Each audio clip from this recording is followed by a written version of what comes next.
Welcome to Season 2, Episode 3, Chronicles of UK Salafism, an Insider Perspective. This particular episode will look at the events of 2002, and I will begin by continuing to reference what happened post Richard Reed's arrest, the shoe bomber, and the media frenzy that descended on the Brixton Mosque community.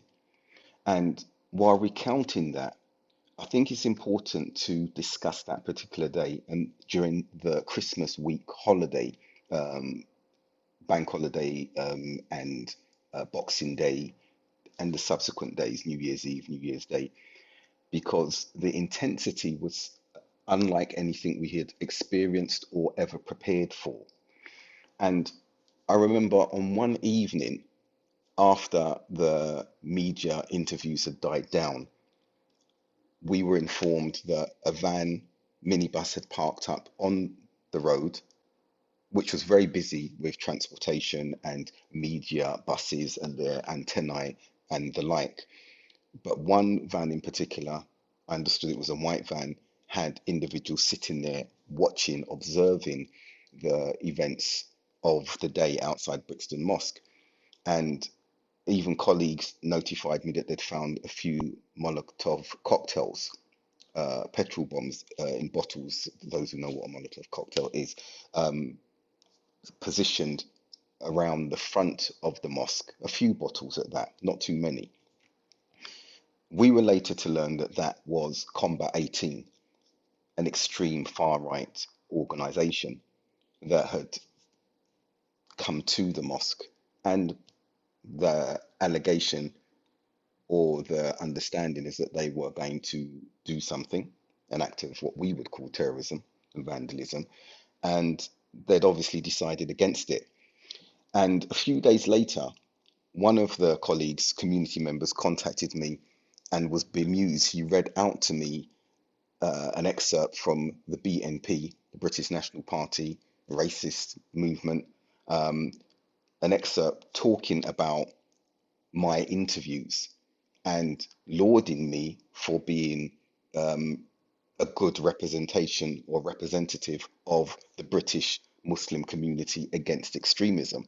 I'm bringing these two examples to show some of the intensity that was there. There were others that were there that we were unaware as to their identity, but it was difficult to discern who was who, and we assumed that many, if not all, those who had converged on the mosque were media of some sort. Now, I remember the moment the tide of media questioning changing, because they'd gone along with our narrative, my narrative, that we had been combating and fighting extremism from our pulpit for years now, many years, the 90s in particular, warning openly against the ideology of extremism and the extremist protagonists. Now, they asked for specific details, saying, well, you've mentioned your fight against extremism. Can you name who some of these protagonists are, these propagandists are? And at that particular point in time, thinking on my feet, I thought it suitable to only mention those extremist propagandists who had already been known to the media via their own interviews with the media. So I mentioned them. Omar Bakri was always amongst the first to be called on Newsnight and mainstream news when events were taking place. Abdullah Al-Faisal had given interviews in mainstream tabloid journals over the years throughout the 90s. Abu Qatada had been giving television interviews from the Four Feathers in North London, and Abu Hamza Al-Masri was well known for his public views and interviews as well. I chose not to, and I decided against mentioning anybody else because they were not in the public arena. And some may ask or question me on that. When I worked in firm of solicitors that I mentioned in the 90s, we were actually representing a particular individual who I won't mention, who was fighting extradition to America as a supporter of Osama bin Laden. Why didn't I mention him? There was no need to mention him. He was not within that cohort of very public individuals in this occasion and was not a propagandist like the individuals that I'd actually mentioned. Suffice it to say that when I was challenged and questioned by the media in that respect, the security, attention, focus, and intensity against me and Brixton increased because after being called in, after them visiting my work, which was just down the road from them, St James Park, where I worked, was just down the road from Scotland Yard. They continued to increase their visits and send cars to pick me up, to interrogate and question me as to why I didn't have anything to say to them about anyone. And my response every time is because I have nothing to say. They mentioned particular individuals and whether they were associated with Al Qaeda. I said, I don't know about Al Qaeda, and these individuals are not associated with anyone. We just know their political views and they know our political views. And it included some of the individuals I mentioned. And that was the sum total. And despite this, they still persisted in pressuring me every time I was called in or visited at work. There'd be two officers, and they would even, when calling me in, have one positioned to the right of me, just out of eye shot, and one in front of me who I was paying attention to his questions. And each time that I paused and reiterated that I knew nothing, sometimes I looked to the right and immediately they would question me upon, did I have any doubt? Was I worried about something? Why am I looking at the officer sitting to the right? There's nothing to do with anything. And it was a form of bullying that they tried to embark upon, so much so that some of my colleagues insisted, due to the pressure, that they accompany me if I'm being picked up, if I'm being called, if I'm being visited. It became very uncomfortable at work because in the Department for Education, civil service, we were working in open plan offices and they would just turn up, two of them come over to my desk, and everyone obviously would be standing and watching due to the media interviews I'd previously given. And I want to, just before I move on, I want to mention one occasion that one of the main interrogators, years later, remember I moved to Saudi Arabia, which I'm going to discuss later on in this podcast. One of them was also relocated and stationed in Riyadh. And the reason I know this is because upon visiting Riyadh on one occasion and attending the British embassy, I was told an individual wanted to meet me. To my surprise, I met this individual who had been previously interrogating me the years before, relentlessly.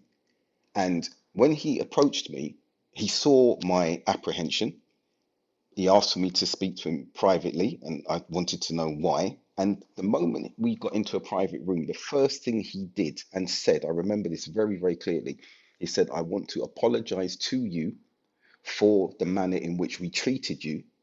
If I knew, if we knew, this is his speech, what we know now, we would never have interrogated you in the manner that we conducted our interrogations. And he apologized. Um, that was the last time that I saw him. I remember going back to Jeddah, surprised at what he had said. I later learned that he liked living in Riyadh and his secondment to Saudi Arabia, so much so that he actually resigned from the Metropolitan Police to continue his work in Riyadh. And there were other things that I learned later about his love of Saudi Arabia and consideration of converting to Islam. Whether that happened or not, I don't know. I didn't inquire any further from there. So I want to clarify a point here as well, because we live in an era where warnings against believing everything from the media are valid. That's a legitimate concern. But what we see is that those warnings are thrown to the wind when it comes to hearing news or reading news or seeing news about people we perceive to be enemies. And that's what happened in the case of Brixton, that don't believe the hype about news outlets, but if it's about Brixton or Abdul Haqq Baker, we believe what we've seen, we believe what we've heard. The interviews were not edited, we heard it from his mouth. And it was amazing. Later on, when I had some very sensitive confrontations with supporters of Takfir, which resulted in a coming together, if you like, because some realized after the confrontations that they themselves were not practicing what they preach, or that they had not understood or were unaware of some of the details or context, that when put into them this dilemma, not to believe media, but when it's against someone that you don't like, then you believe everything you hear. They realized that that's true. That is something that they and many of us do. And also, there was an abandonment of a religious understanding, none other than Surah Al Hujurat, where it tells us, it enjoins upon us that when a lying, evil person, when a fasiq comes to you, verify the truth. So we put the media in that context and questioned, well, why is it you're believing everything that you're hearing when you know they edit, distort, come with a particular biased perspective when it's against somebody that is a perceived opponent of yours? So moving on from that, because I don't want to labor this point too much, I'm going to commence with particular events in 2002. This pressure that was placed on the Brixton community, some of us individually, was such that later on in the year, cracks started appearing at a very microcosmic level, a communal level, amongst some of us who'd converted to Islam together, who grew together, had known each other prior to Islam. It had caused serious ruptures because of the disagreements in how to handle media, whether others should have been involved or had knowledge of particular interviews that were taking place. And unfortunately, they ended up rupturing aspects of the management and long-standing friendships. There were other factors, of course, but these were some of the initial, I think, contributory aspects that caused this. It's reassuring to note before I start on the events that over the years since 2001, former extremists, former sympathizers of extremism, those who were non-extremists have come forward to the Brixton community, to members like myself, and actually offered apologies. Not everyone, but have offered apologies for their misunderstanding as they've seen the tide and climate of the UK security services and the liberal elements within society turning against the social conservative practice of Muslims. They've also seen that those who were sort of tongue in cheek in condemning extremism continued to do so, and that was problematic because it revealed the underlying support for elements of violent extremism and extremist propaganda. But without further ado, I think that summary was necessary to place the 2002 context that we faced following on from 9/11, the shoe bomber attacks, the revelations of Zacchaeus Moussaoui as the 20th bomber, and his imminent trial came to the fore. So the 31st of January saw me deliver a sermon, a khutbah, entitled Extremism in the Religion and Its Roots. Now, I commenced with an authentic narration where Ibn Abbas, one of the companions, reported from the Prophet, peace and blessings be upon him, quote, beware of extremism in the religion. For indeed, those before you were destroyed due to extremism in the religion. End of the quote of the hadith. When concluding the sermon, I elaborated again on the recent extremist attacks and the attempted downing of that transatlantic flight from Richard Reed, Abdul Rahim as we knew him. And I referred to our rationale for continuing to confront the toxic and destructive narrative behind this extremist behavior. And I'm mentioning this at this point because those detractors, those academic detractors, the governmental agencies and think tanks that continue to place the spotlight on Salafism, Salafis, as either non-violent extremists or as a gateway to extremism, it's necessary for them to reconsider looking at how immersed we were in the fight against extremism and ramping up that fight in our sermons and our activities. So I refer to, in concluding this part of the khutbah, this particular khutbah, to Ali ibn Abi Talib when he was asked about the defeat of the Khawarij, the early Khawarij, in the Battle of Nahrawan. And I will quote from that narration. Some asked Ali ibn Abi Talib, "Are they, the Khawarij, polytheists?" He replied, "They fled from polytheism." It was asked, "Are they hypocrites, munafiqeen?" Ali replied, "The hypocrites do not remember Allah except a little." So it was finally asked, "Then what are they, O chief of the believers?" Ali replied, "They are our brothers who transgressed against us, so we fought them for their transgression." End of narration.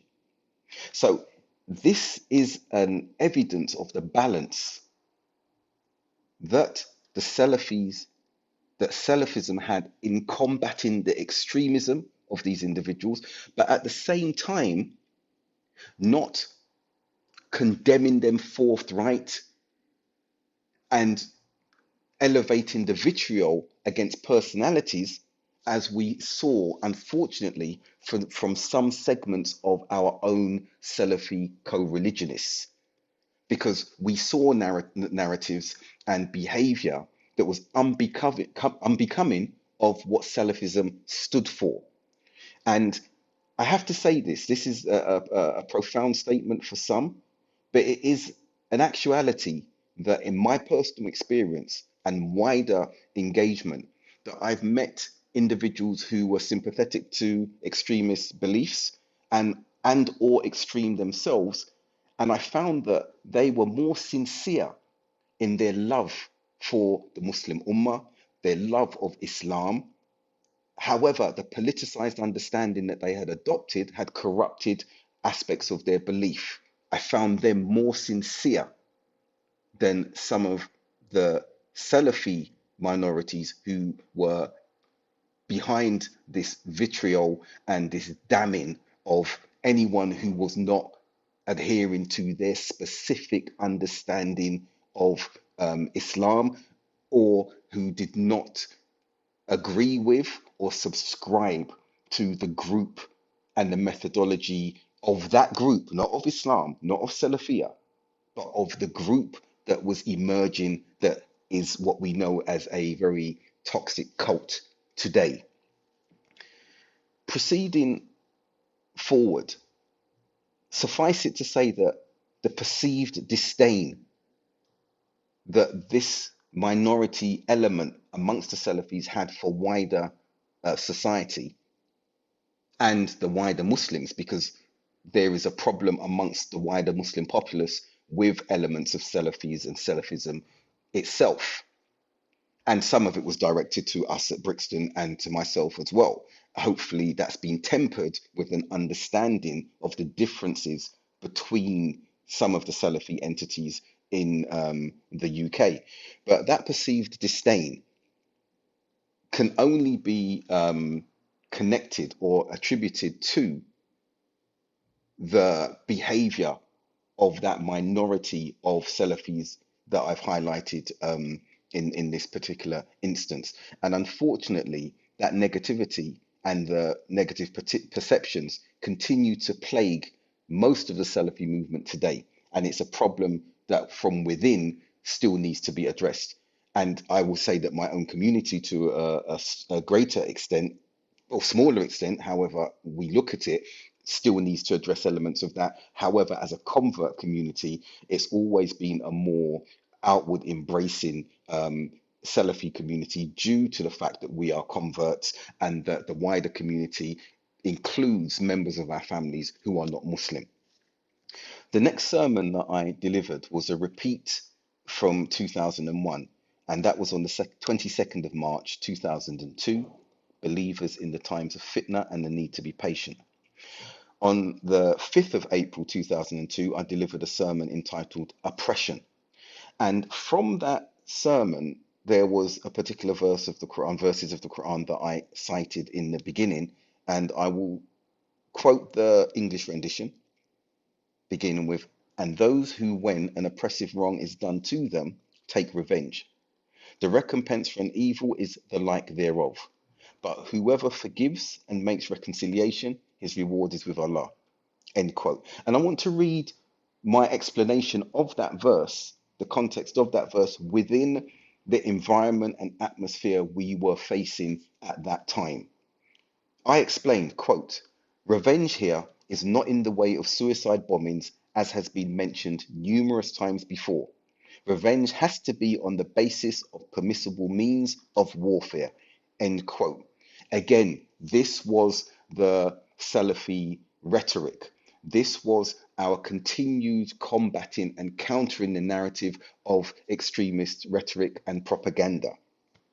The conflation of Salafism, Salafis with violent and non-violent extremism, continues to be a incorrect premise of the researchers, the governments, the other statutory bodies that hold this misperception.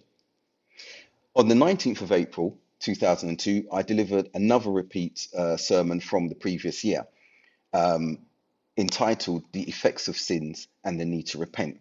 And on the 21st of June 2002, the sermon was entitled Establishing Justice and Fair Testimony.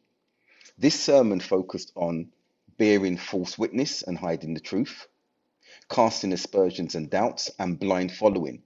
And again, I'm going to pause on this particular sermon and an area which I highlighted on blind following. The reason being that, as mentioned in season 1, those who listened to that season and the episodes therein, that some Salafis were very, very vocal in attacks against adherents to the 4 established schools of thought in Islam, the Maliki school, Hanbali, Shafi, and Hanafi, and its adherents who practiced taqlid, blind following.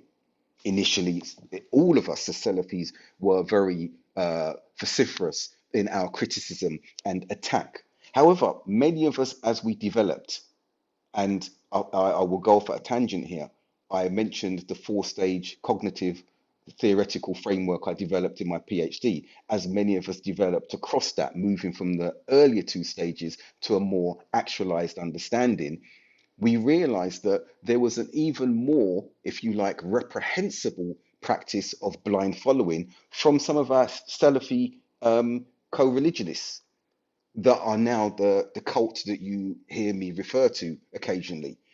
That particular contingent of Salafis were practicing blind following openly up until this day of a particular sheikh, senior scholar, and it therefore begged the question, why then was the Salafi movement and Salafis so vehement in chastising other blind followers of more illustrious imams, scholars, leaders from the classical era? And that's a point that needs to be revisited and addressed comprehensively. I concluded this sermon using Sheikh Uthaymeen's words, the English translation being, so I warn my brothers, the youth, and the du'at, the callers to Islam, from speaking about each other. How long will you continue to speak? How long will people continue to rekindle the flames of fitna, trials and tribulations, every time they are subdued? Close quote. I will move to the final sermon now that I delivered as a resident while living in the UK before my relocation to Saudi Arabia to take up my new career position. On the 2nd of August, I delivered a sermon entitled The Manners and Rights of a Muslim. Now, before moving on to my religious instruction and my learning of that particular year, I want to highlight an important event for me on a personal micro level. I traveled to Medina and Saudi Arabia generally with my wife. Before performing Umrah in Makkah, I visited Medina and had the honor of being invited by Sheikh Abdul Muslim Al-Abad to his home, where he allowed me to ask some questions regarding the situation in the UK and the propagation of Islam in the UK, the Dawah. And I had my questions, It was an honor to meet the Sheikh. It was very humbling. I was in awe of meeting someone of his stature, one of the greatest Hadith scholars alive today. Um, and I remember in particular when speaking with him, one of the emerging cult members, who was a graduate from Medina, who I used to be quite close to his family, he asked a question concerning Sheikh Suhaib Hassan in the UK. And he asked it and inferred negativity towards Sheikh Suhaib. And Sheikh Abdul Muslim's response was very emphatic. He rebuked the individual politely, but it was a rebuke, and he praised Sheikh Suhaib. And this was very significant for me because we have seen the denigration of many scholars over the past few decades from this established cult now. But yet we had here an example of a scholar endorsing a junior scholar that he was familiar with and mentioning that he was a student of Sheikh Ibn Baz and that he was a good student and a scholar and that he should be referred to in the UK.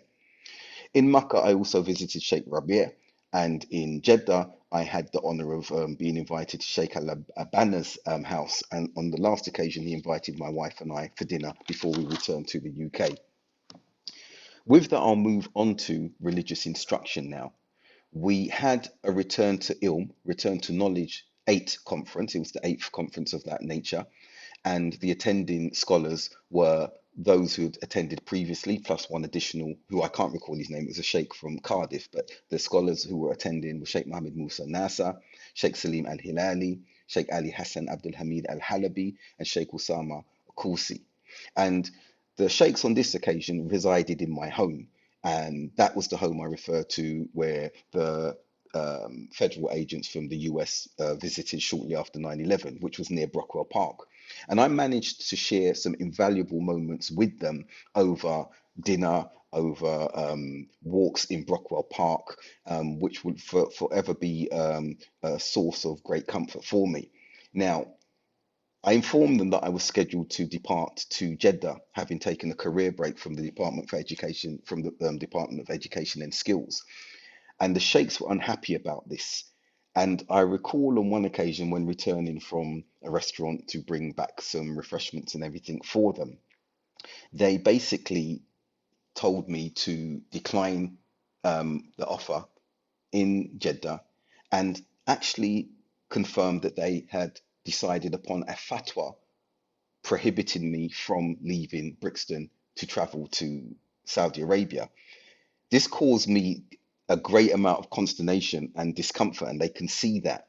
And for the next 2 or 3 days, while they were residing in my home, everything was going according to plan, and we were getting on well and communicating.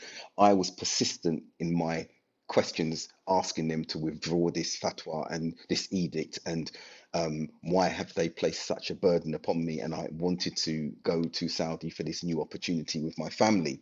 Now, they did not withdraw that edict, but they lightened the burden on me and said it's a choice that I can make. It's unfortunate because I felt there was a change in my relationship with them subsequent to me not following that edict or adhering to their request to remain with Brixton for the better of the Brixton community. Um, Moving on, I emigrated to Saudi Arabia, but I want to touch upon the lecture titles and what emanated from some of those lectures. So the titles were: one, The Wisdom of Ibrahim from Sheikh Osama Kursi; two, Protecting Yourself from Shaitan, from Satan, by Sheikh Mohammed Musa Nasa; three, Tuba is for the Ghuraba, for the strangers, Sheikh Osama Kursi; four, Benefits of the Quran, Sheikh Mohammed Musa Nasa again; five, Intellectual Terrorism, by Sheikh Salim Al Hilali and Sheikh Ali Hassan Al Halabi; six, Holding On to Hot Coals, by Sheikh Salim Al Hilali; seven, Jah wa Ta'dil, the methods of criticizing, by Sheikh Ali Hassan Al Halabi; and finally, the conclusive panel was question and answers with the sheikhs.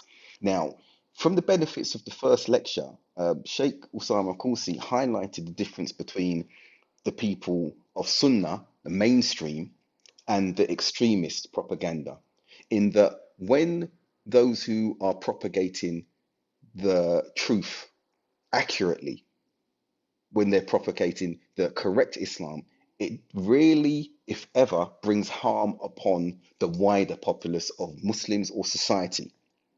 In contrast to the extremist narrative, that when they enact something, as we have witnessed time and time again, we see ills, problems, and tribulations afflict the wider populace of Muslims as well as the wider society.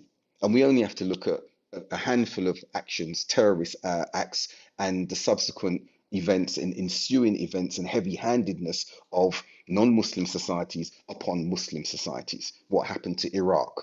What's happened in Syria, what's happened in Palestine. We only have to look at a terrorist action and then the reaction that comes from those who have more military might at this particular stage. And I'm saying this within the prism of the lecture of Sheikh Usama Kursi, that the reaction to extremist propaganda is always greater than what they've tried to enact. With the lecture Intellectual Terrorism, this addressed the witch hunt, McCarthyism of particular Salafi entities and the bullying of individuals that they perceived could be bullied. And this lecture was focusing on that.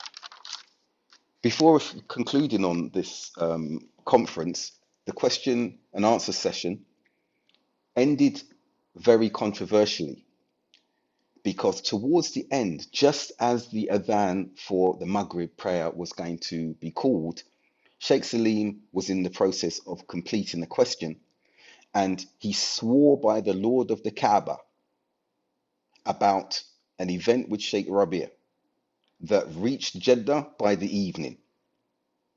And that was that Sheikh Rabi' had threatened Sheikh Ali Hassan that if he did not bring down, quote unquote, denigrate Sheikh Maghrawi, a scholar from Morocco, and or Abul Hassan, who was originally from Egypt but lived in Yemen, in Maghrib, that he, Sheikh Rabi', would quote unquote bring down Sheikh Ali Hassan. And this caused a lot of tension, and there was kerfuffle in the mosque, and Sheikh Salim was very animated when he made this statement. And when I returned home with Sheikh Salim and sat with Sheikh Ali Hassan, he was not on that panel. He had finished his lectures for the day and he was there at my home, relaxing and having refreshments. He asked me, and it was translated, of course, did Sheikh Salim say this evening? And I said, yes, he did. And I asked him, was this true? Was this said to you? And he said to me, Na'am, yes, it happened. It was true. Now, concluding this particular podcast, I will go through some things quite quickly. I relocated and moved to Jeddah to commence my new job before the academic year started in September at the end of August. Excuse me.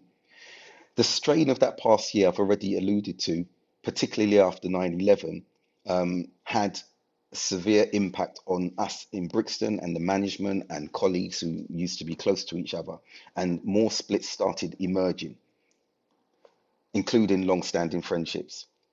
Wider fractures amongst the Salafi communities across the country also began to emerge. I want to state at this point that there was absolutely no support from other Salafi communities at the time of what Brixton faced with the events post 9/11, shoe bomber events and the like. And later on, when other communities like Luton faced the Stockholm bomber attack aftermath, because he had lived in Luton, when Birmingham faced some of the events they faced in 2002, shortly after I relocated to Saudi Arabia, in one of their conferences, an individual had attempted to travel from mainland Europe and he had a gun on his person, and he was attending the Salafi publications, the Cults conference, and Abu Khadija spoke in front of the media. One of the scholars there had advised him not to, but he went against that.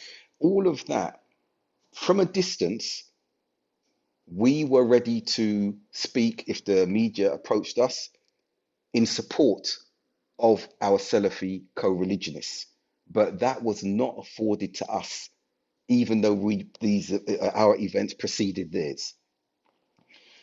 I will refer to an event of that particular year, and this one will be on a local basis, as I just mentioned, and it was after arriving and settling my family in Jeddah that I received a call from one of my colleagues in the management committee requesting that I return to the UK immediately, failing which I'd be faced with the threat of being placed on the Interpol list as one of the most wanted.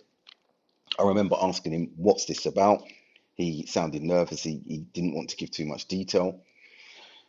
I left my family and returned to Heathrow, not knowing whether I'd be returning immediately. I left some plans in place and spoke to some colleagues that if I'm not going to return, what should be done to facilitate my family's subsequent return as well. When I arrived at Heathrow, I was met off the plane by two police officers from a newly established Muslim Contact Unit, MCU. One of the officers was Muslim, and I don't know if he was there to assure me or reassure me, but then they instructed me to attend South Norwood Police Station the following day, which I did. I'd notified my solicitor that I had to attend, and he told me to keep him posted. Now, when I attended South Norwood Police Station, I was immediately charged with attempted murder, and the circumstances of that were explained to me. After questioning and then understanding from me that I didn't know what they were talking about and that I was not involved in any such crime, they said that they would release me on bail, which was unusual for an attempted murder suspect. But one thing rang out from that arrest and subsequent bail.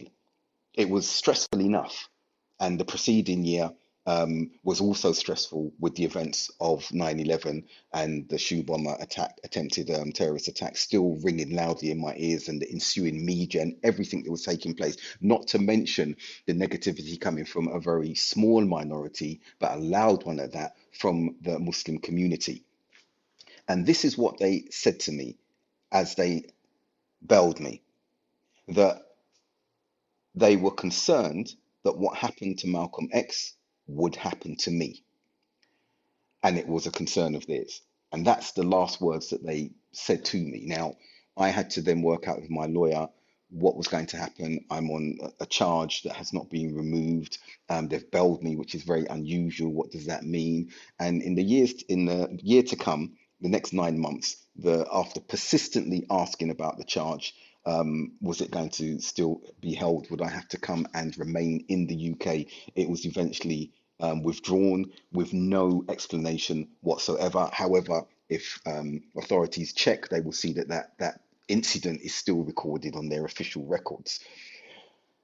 From this point on, in 2002, the level of securitized attention was very, very intense for me in particular, and Brixton as a community more widely, being pursued, being surveilled, even traveling to Jordan with colleagues for a conference a few years later with the Jordanian sheikhs in their Al Albani Center. And after leaving my hotel where my colleagues were staying, I was traveling to the UK for a Wilton Park conference.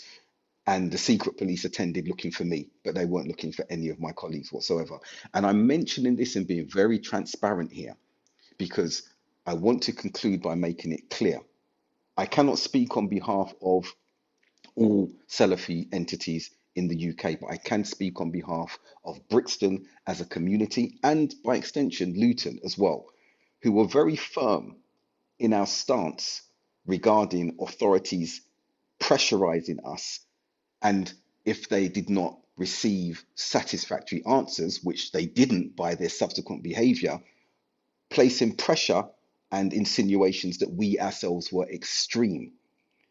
We continued to resist that, and our strategy was as it remains today, which was to clarify what the truth of Islam is, to clarify that Salafism has no involvement or is not a precursor to extremism in any shape or form. And this narrative has persisted up until today and will continue to persist in the future because this is the reality of Salafism. Whether other entities aligned themselves in a manner where they became informants, I use that particular word because informants are different from working in conjunction with wider societal bodies in combating extremism. But if it anyone who worked in an informant capacity, providing intelligence, this is something that we will frown upon, we will warn against, we will advise others against doing. We have a verse in the Quran, again, Surah Hujurat, which is something that every Muslim should adhere to and subscribe to without any shadow of a doubt, which is none other to do not spy on one another. And I will conclude this session with that.